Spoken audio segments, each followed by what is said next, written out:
d'emploi pour les jeunes. Donc n'est-ce pas ma leen di nuyu bu baax di leen jégalu ci tarde bi. amul solo ay Chérif léegi ñu dem ci jàngat bi nañ leen ko diggee woon sànq waxoon leen ko mu ngi jëm ci wàllu xale yi ndaw ñi ak xëy wala bokk xëy mi ci réew mi ginnaaw Covid bi.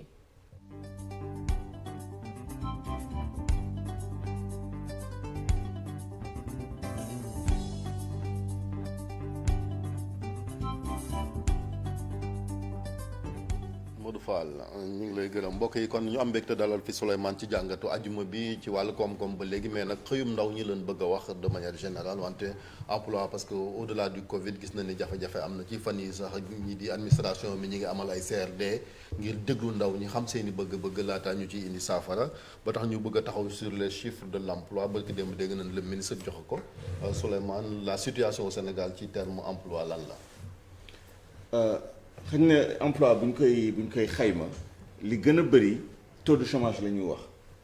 te taux de chômage moom mooy ñi nga xam ne am nañu atu liggéey Sénégal fukki at ak juróom la ku am fukki at ak juróom jëm kaw xëy na boo ci dundee retraité yi ak inactif yi loolu mooy âge légal de travail ba pare nga mën a liggéey bëgg liggéey li koy firnde moom mooy dem di uti liggéey nga bañ ko am fekk liggéey bi nga wut bi bu teewoon tey jii nga mën ko def ba pare nga disponible. C'est-à-dire du nga liggéey ngay wut par exemple liggéey bi teew ñu naan la ay dafa voyager wala dafa nekk ci leneen et cetera donc critères yooyu bu dajee loolu mooy chômage te Sénégal ci ñi nga xam ne am nañu âge du travail di wut liggéey. amaguñu liggéey te bu liggéey teewoon ñu liggéey ko ñooñu téeméer boo jël ci ñooñu fukk yi ak juróom benn ba teg jege sax fukk ak juróom-ñaar amuñu liggéey loolu c'est très important de le savoir donc après c'est difficile nga xam ñooñu en nombre ñaata lañ waaye ANSD dina def ay liggéey ba approximativement xam ñaata la ñu doon bon chiffres yi day varier en fonction même taux de chômage bi day varier parce que décembre 2018 taux de chômage bi c'était à 14,3%. Décembre 2019 mu dem ba 16,9%. parce que 2 points yu tegu ci taux de chômage bi. donc day varier.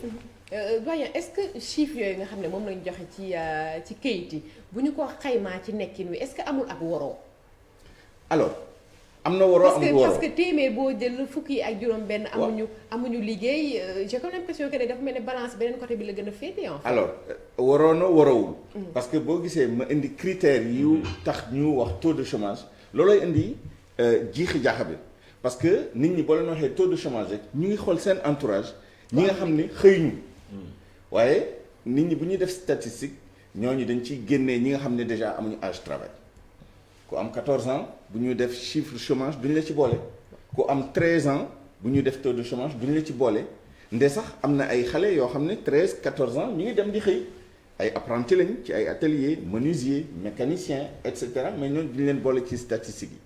yi mu am ñoo xam ne dañoo inactif pour une raison ou pour une autre ñii wér-gi-yaram la ñii dañoo dépassé benn âge bi ñii handicap la ñii et cetera ñooñu tamit boo leen gisee ci sa entourage liggéeyuñu bu ñu la waxee ni taux de chômage 16,9 la boobu dina la jaaxal nga xool ci sa koñ xale yi nga xam ne ñu ngi liggéey wala liggéeyuñu loolu tamit day indi beneen jiixi jaaxal waaye boo xoolee taux de chômage en milieu urbain ak taux de chômage en milieu rural boo defee moyenne bi xëj na dina indi et cetera dafa am leneen tam lu ci nekk mooy sémantique la définition yi bu ñuy def statistiques yi dañuy def différence entre emploi sous-emploi ñi nga xam ne mën nañu liggéey ñu ngi ut liggéey ñu ngi am liggéey de temps en temps waaye boo boolee li ñu liggéey yëpp mënoo jàpp ni liggéey la comprendre nga. am na beneen critère bu ñu définir chômage durée bi ñuy wax ni moom ngay wut liggéey wala durée bi ñu jàpp nañ ni par exemple am na benn moment boo xam ne ci définition bi ñetti weer yu passé statistique bi ñu koy def ñetti weer yu passé boo ci liggéeyee benn yoon mën nañ ne si ñetti weer yi bu ñu la employé ne serait-ce que une semaine. liggéey nga pendant une semaine kenn du la boole ci statistique chômage yi kenn du la ci boole. dañuy jàpp ni yow tu es en activité te amoon nga emploi ci ñetti weer yi pendant benn durée bu boobaa kenn du la boole ci statistiques yi pourtant yow booy xool da nga naan waa kii xëyul ça fait 2 mois xëyul donc da ngay jàpp ni chômeur la alors ci statistiques yi jàpp ñu ni chômeur la comprendre donc loolooy indi jiixi jaaxa bi donc moo tax ma ne la effectivement li nga wax ni yanu na maanaa mais boo demee ci critères yi nga xam ne moom la ñu xaymaa taux de chômage loolooy indi nii ñiy joxe chiffres yi tamit am nañu raison yu tax ñu joxe chiffres yi. beneen aspect bi Souleymane wax nga ko est-ce que tey tiitluwul at bu nekk ñu nemmeeku ni danañu yokk ci 2% wax nga ko 14 jóge ci 14 dem ci 15 ba ñëw ci tey ci 17 presque ñu xool ni dafay évoluer taux de chômage bi tey ji est-ce que fekki ay at du ñu dem ba yegg 20 romb 22 loolu dafay tiitlu yan jéego lañ ci war a def ba mën ko freiner. mooy li Astou doon wax c'est-à-dire en réalité boo xoolee taux de chômage bi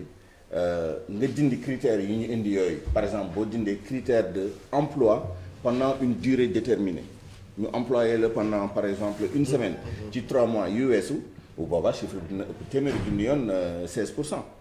il est évident que ñii toog pendant 2 mois liggéeyuñu wala pendant 1 mois liggéeyuñu bu ñu considérer ni ay chômeurs lañ au sens générique du terme ñoo gën a bëri. ñi amul diplôme amuñu qualification dañ leen ciy boole ci lim bi wala ñooñu bokkuñu ci lim bi. ah non non en vérité critère de diplôme amu ci. critère d'âge la critère d'activité. c'est-à-dire est-ce que yaa ngi parce que attention. am na ñoo xam ne tamit ñu ngi toog seen kër utuñu liggéeyam. utuñu liggéey ok boolewuñu leen. ñooñu waxuma la sax chômage dañoo inactif. ah mais bu ñu respecté critère bi Souleymane na ko expliqué da nga ni ñu respecté critère bi jóge nañ ci 2018 ñu gis ni dafay évoluer pourcentage bi. loolu laa lay wax ma ni naka la ñu mën a def ba mën ko freiner est-ce que duñ dem ba mu inquiétant. ah day non seulement c'est inquiétant mais day continuer xam nga li ko waral moom mooy ci xayma yi at bu nekk dina am 200,000 nit ñu ñëw ci marché du travail ñoo xam ne dañuy jóge ci 14 ans dem ci 15 ans war a am liggéey pour une raison ou pour une autre ñii seen jàng dafa arrêté ñii dañ doon def formation ci atelier yi ay apprentis la ñu woon léegi toll nañ foo xam ne et cetera et cetera te lii di créer emploi yi absorption bi demewut noonu c'est-à-dire bu nekkoon ci 300,000 yi dañ ciy employé 200,000 bu boobaa di nga gis ni lu muy yokkoo parce que am na yeneen facteurs yu entré en ligne de compte am na ñu génn ci marché du travail bi pour diverses raisons ñii retraite la ñii ndogal yàlla la et cetera et cetera mais boo defee différentiel bi xëj na évolution bi du demee noonu waaye ñii di dugg bëri nañ te ñi ñu jël bëriwul te ñi ñuy jël nag loolu économie bi moo koy déterminer parfois état jéem a indi solution waaye état mënul employé ñi di génn ñëpp secteur privé moom mooy principal pourvoyeur même en l'état actuel principal pourvoyeur emploi salarié bi am ci Sénégal 90% bi c'est le secteur privé économie bu doxee secteur privé recruté économie bu doxul comme ni ñu ko gisee ci Covid bi économie bi bu doxul mu am récession wala taux de croissance bi wàññeeku bu boobaa activité économique bi day wàññeeku ci secteur privé bi ñoom tamit ñu ajuster seen soxla en termes d'emploi day wàññeeku sans compter maintenant ñi ñu dàq. tout à fait loolu ñuy indi ci chiffre ministre bi ñi nga xam ne dañ leen def chômage technique. plus de 16,000 personnes ak ñi nga xam ne dañ leen dàq pour raison économique mooy 1237. et quel est l'impact justement de ce Covid-là sur l'emploi? alors ñaari chiffre moo am chiffres yi ministre bi joxe yooyu ce sont les emplois salariés et formels mooy ñi nga xam ne parce que ministère inspection du travail lay dem pour am chiffre yooyu moom mooy demande de licenciement yi yooyu c'est formel xam nga ku ñu defal demande de licenciement mooy ni da nga am CDD wala nga am CDI loolu emploi formel la ba pare dans le secteur formel léegi loolu mooy impact moo tax d'ailleurs chiffres yi demewut noonu parce que boo jëlee 1200 wala 1300 personnes nga rapporté ko aux 250,000 personnes yi nga xam ne dañ leen employé ci privé bi parce que état bi à ma connaissance daxul à cause du Covid amul fenn fu mu ko gis état génnewul chiffre ne man dàq naa ay nit parce que Covid bi donc ñi dàq ñëpp ci privé bi la je pense que ñi def chômage technique bu dul ñëpp tamit l'écrasante majorité ci privé bi la privé bi c'est à peu près 250,000 emplois formels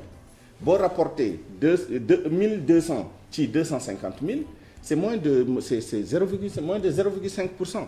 nga loolu bëriwul nga jël 17 000 à peu près 16 500 nga rapporté ko aussi au même chiffre c'est pas beaucoup. Le problème c'est pas ça le problème mooy impact bi Covid bi am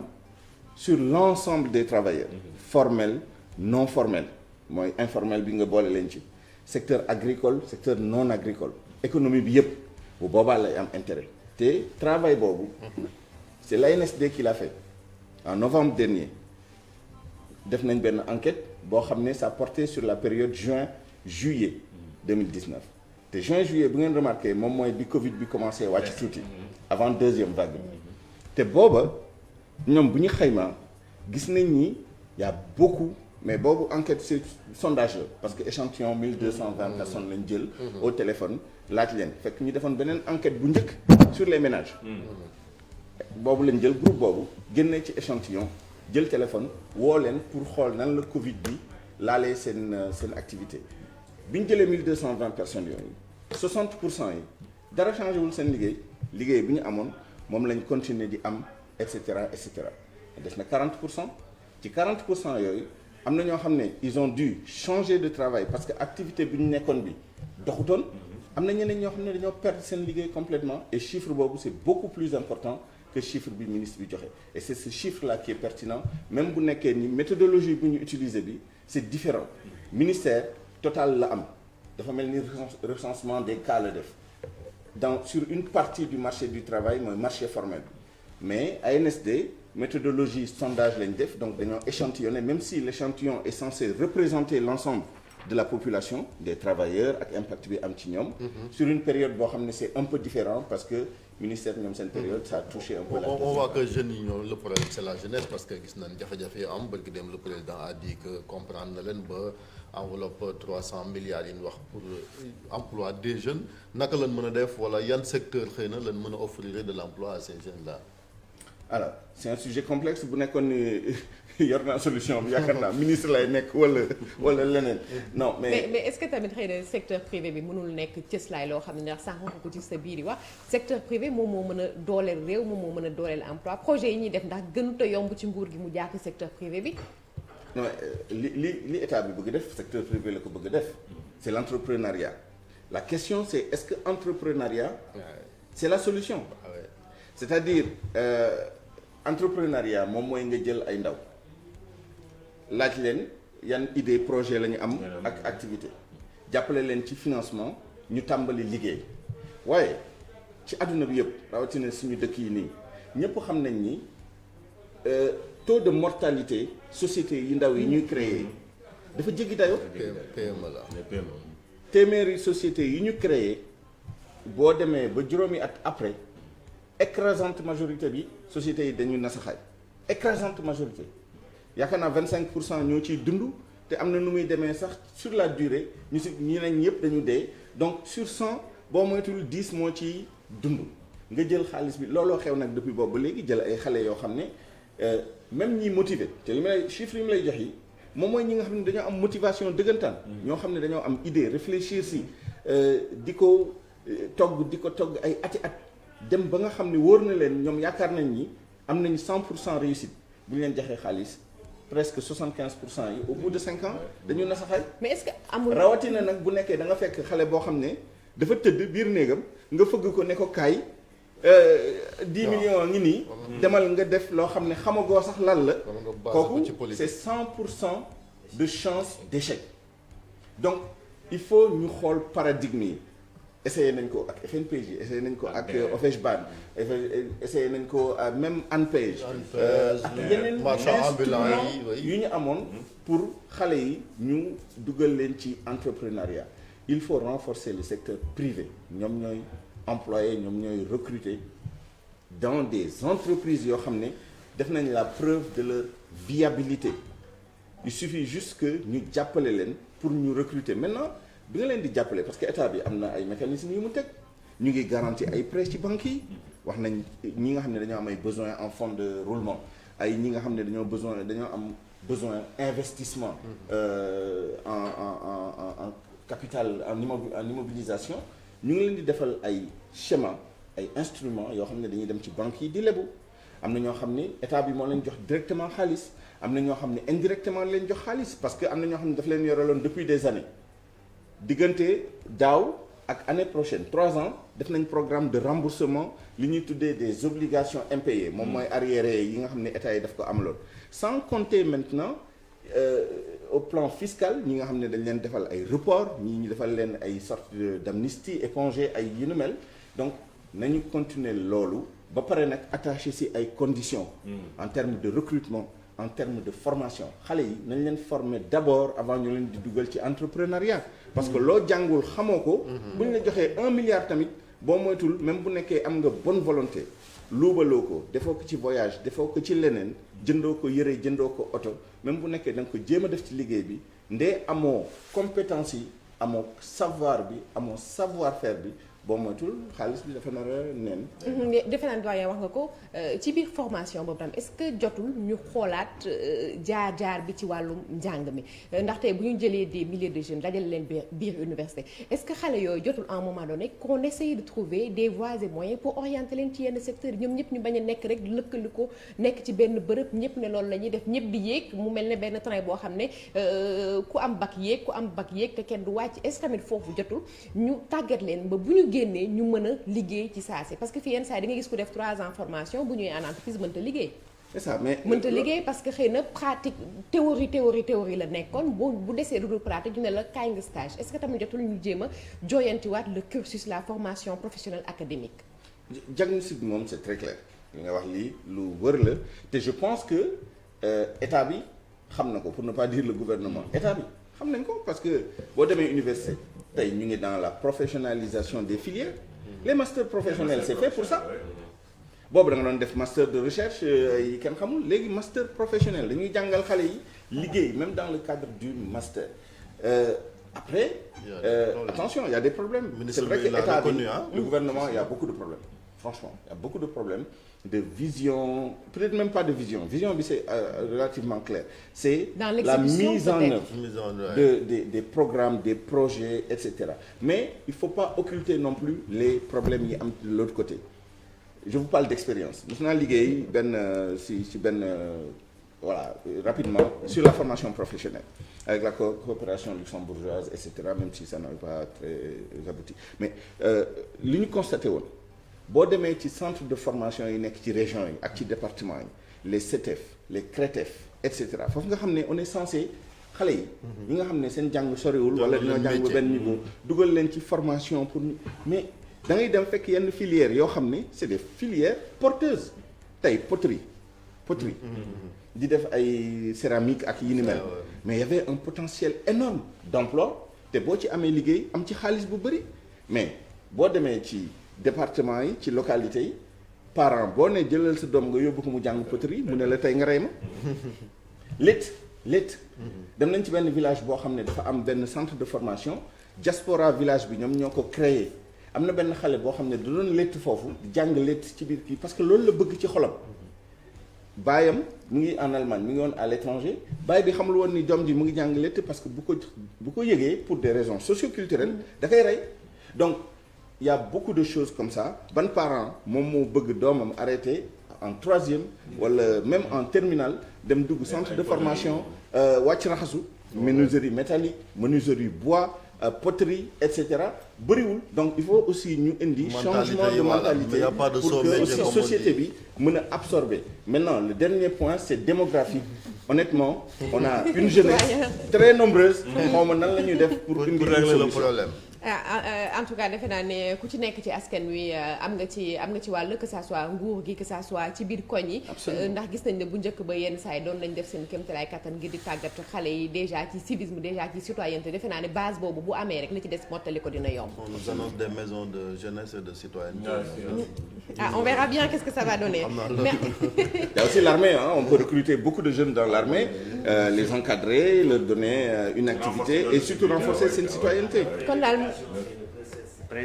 c'est le deuxième pourvoyeur d'emploi. Absolument. ayca mu ngi noonu kon defe naa ne pàcc bu nekk mën nañ faa dugal nit mu def kéemtalaay kàttanam li ci des nag mooy ñëpp nangoo jublu ci loolu ñu xam ne rek mbir mi du rek def costume cravate dem bureau mais defe naa ne terrain bi tamit am na loo xamante ni si mën na faa tukkee merci beaucoup doyen merci beaucoup pour jàngatu bés bi ñu xuus ànd ak gan gi.